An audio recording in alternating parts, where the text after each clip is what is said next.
Қара тікен тұзбен ауызды шайып отырса, ауыз қуысы тазарады, түс түбі қатаяды, шіруден, суықтан сақтайды, ауру тістерге шипа болады деген дәрігерлер қолдануға тыйым салған қойдың құйрық майы, түйенің, ешкінің іш майлары түрлі сырқаттарға ем ретінде халық арасында сұранысқа ие бола бастайды. Осы майлардан сапасы жоғары дәрі-дәрмектер жасала бастайды. Күш тілін ұмытқандар мен кекеш сақаулар халқымыздың жыр дастандарын көп оқып жаттасын, ақылы жетіліп, тілі көркемделе түсер деп келді.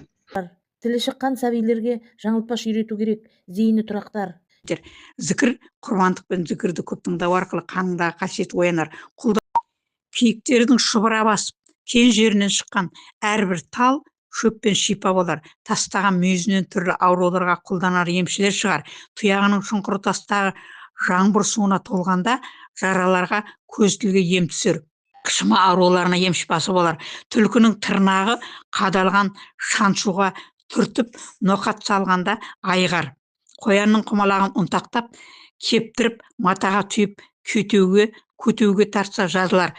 Қуық, жатыр ауруларына шипасы зор. Түйенің жүнін түстетіп, үйді аластауға және ұйыған қанның үстіне тартса тартылады.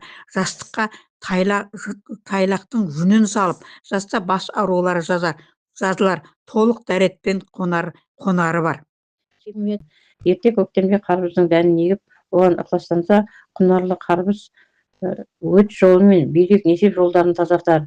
Бүйректегі, өттегі бауыр жолдарына тастарды сыртқа шығарар.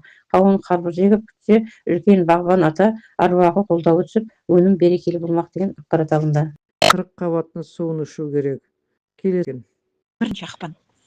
Жалбыз шөбін қайнатып ішіңдер, ішкі ағзаны тазалайды.